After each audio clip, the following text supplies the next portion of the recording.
So, Ohio State is saying there's a quarterback. Welcome to Snap Judgments. It is Monday at the Woody Hayes Athletic Center, and Ryan Day has made it official. Julian Sayin is the starting quarterback for Ohio State, just as we've posited, expected, anticipated all along. Lincoln Keynotes did make it a competitive battle. Both Ryan Day, Brian Hartline, Matt Patricia, both coordinators and the head coach, all talking about how fun it was to watch those guys compete. But ultimately, Julian Sayin had started to, pull away over the last week. Second scrimmage was Saturday.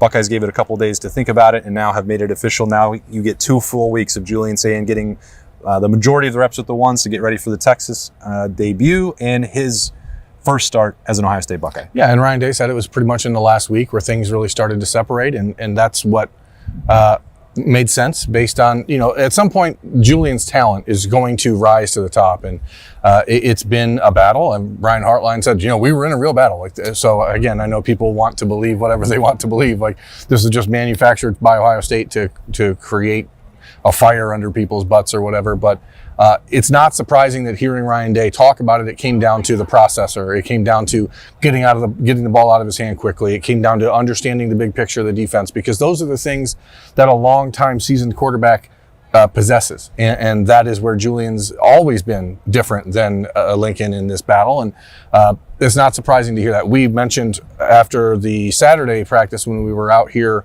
2 weeks ago that there were times when Lincoln Keynotes would hold on to the ball a little longer than you'd want, and you think to yourself, well, in a game that's probably a sack or it leads to a turnover. And Ryan Day said that Julian has been better in the last week, making the routine plays routinely. The processor's there, getting rid of the ball quickly, seeing the defense, and ultimately the first thing he said, which is always the most telling, we want a quarterback that's accurate with the football. Innately accurate, is that what he said? He said, we need to be able to throw the football, is what he said. And I think we've increasingly made this point that if Ohio State had been trying or needs to at some point build an offense around Lincoln Keynotes, it would look very different. There is simply no question about the accuracy, quick release, arm talent across the board. Julian Sayin has had that going into it, camp, going through spring, everything. That wasn't really ever going to be the issue.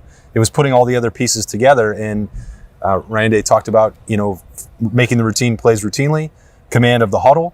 Ohio State is going to continue to huddle. They're not going back to, spreading the field and losing some of that leadership component that they really liked with Will Howard a year ago. And Ryan Day thought that was critical. So that's got to continue. And that was the part that they were, pushing Julian Sayin to unlock that. It appears that he has now enough that Ohio State is naming him the starter. Now the next step is, by the way, you have to go into the horseshoe in 12 days and try and beat a Texas defense. That is no walk in the park. Not going to be easy. But I think that's why it was important at this point, August 18th, to make that decision and allow him to get comfortable, allow the Buckeyes to build that chemistry, build a game plan, get ready for Texas, and give Julian Sayin the best opportunity to win that game. Yeah, and Julian earned it. So let's be clear. Like in the last week, as Ryan Day said, that's when separation happens. I spoke to a pretty dialed-in source here on Sunday, and he said they're going to review the tape from Saturday. If Julian earned it on Saturday, they will name him on Monday. There was obviously the asterisk, like, hey, we'd love more time, but we don't have it. Like that Texas game is in 2 weeks. It's time to start preparing. And that was really the thing for me.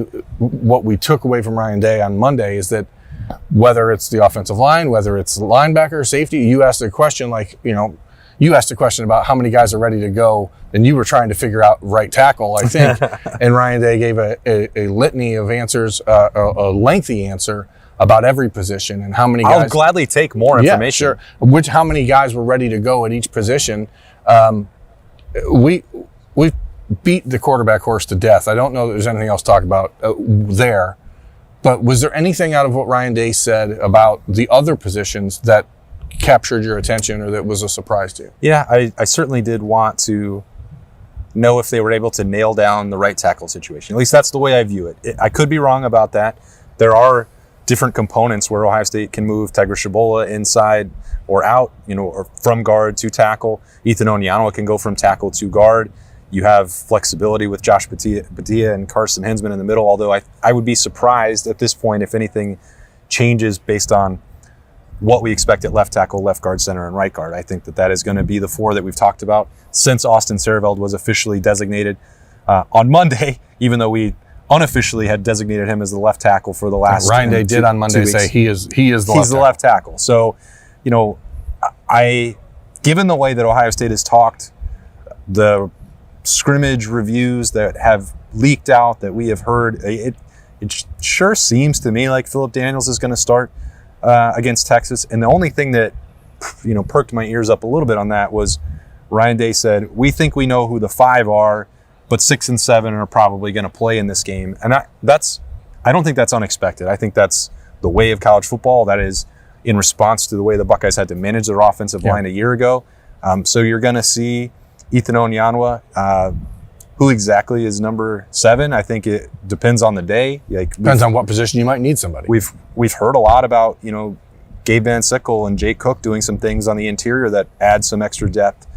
Ian Moore has had a good camp, building on a good camp in spring. So it is still being number 7 would be an achievement all on its own. But I guess if you had to ask me today where I would put money down, I would say that Philip Daniels is starting. What do you make of the discussion? He said, we are going to rotate on the offensive line similar to like we did last year. Do you view that? And this is where I'm trying to, we didn't really deep dive into it with him today because so much of the conversation was about the quarterbacks, but is it likely that rotation is just between right tackle and right guard, or do you think that extends to Luke Montgomery at left guard? I don't.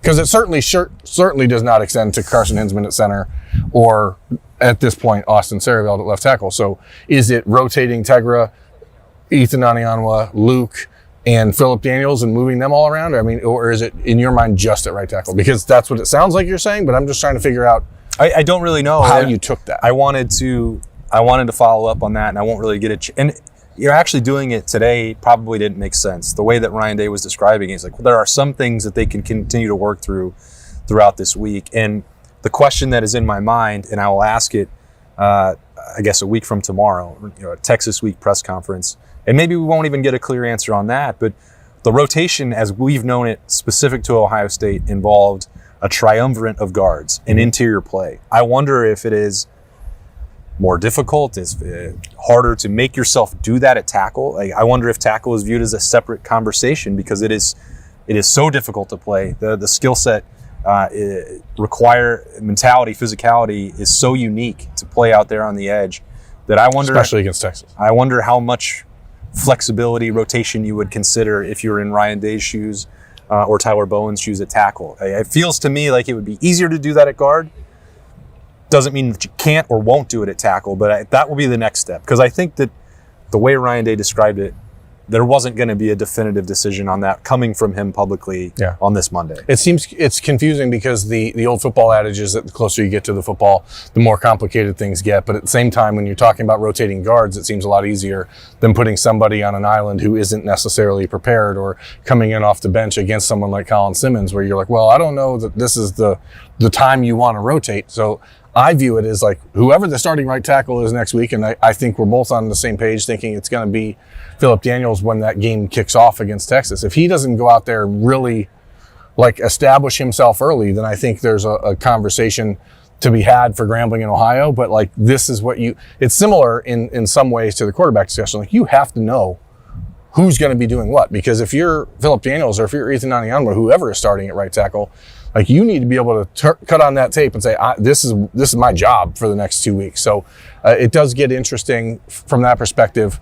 Ryan Day mentioned 3 safeties that they believe can play, which I think is not enough. But he did later in his press conference single out Leroy Roker and Fahim Delane as guys who have started to make a move. Is there any other position? He said 4 linebackers, which the question is it Riley Pettijohn who's the 4th, or is it Garrett Stover who's the 4th? I think it would probably be Garrett Stover. I think James Laurinaitis, I think, was setting the stage for Riley Pettijohn to have a prominent role on special teams this year, a couple weeks ago. I think because his description, his evaluation of Riley Pettijohn was quick to point back to, well, there's a lot of things about playing linebacker, especially at Ohio State, for James Laurinaitis, for Matt Patricia, that are going to be difficult, and maybe a true freshman is not quite ready for them. Physically, you could put him out there, and he looks totally at home, at peace, totally comfortable. Normal. He not normal because he is also he looks like he belongs out there. He belongs, and took me a while to get there. But in terms of knowing all the responsibilities, being able to take practice to the field. I don't know that he's quite there at that point, but I think Garrett Stover probably is.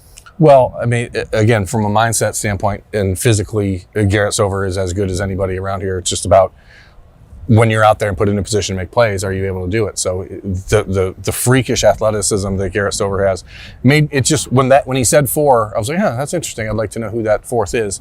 And Ryan Day knew that. He's like, you guys are going to ask. Yeah, so we'll figure that out as these next couple days unfold. But Ryan Day, did he seem relieved today? Because it felt like to me the weight was off the shoulders, just saying, okay, we got our guy, now you can figure it out. And he did acknowledge, similar to what we talked about the other day here, is that there's a little bit of 2021 CJ Stroud to this decision. Not necessarily the competition itself, but to what Julian Sayin is, how they see his upside, understanding that there's going to be some peaks and valleys. Was that what you expected him to say when asked about proper expectations for Julian? The process, the way that the schedule lines up is not easy. And any first-time starter is going to encounter those challenges. I think it's a question that's well worth asking, and an answer that I don't know, like, I guess mildly surprised that Ryan Day went into that level of detail, but it provides the proper context for it. Yeah. I think the same is true for Arch Manning, by the way. Like, going into the Horseshoe on August 30th against the Ohio State defense on the road is not going to be very easy, and it'll probably look a little bit wonky. I think as we start to turn the page towards what is this game actually going to look like, if there is all this attention on 2 5-star quarterbacks and Arch Manning and Julian Sayin and this battle and a duel between those two, I don't think that's what it's not going to be a shootout in the OH Corral. It is going to be, 2 elite defenses that are going to make life hell for 2 first-time starting quarterbacks. Figure things out, yeah. And so we'll see what that looks like.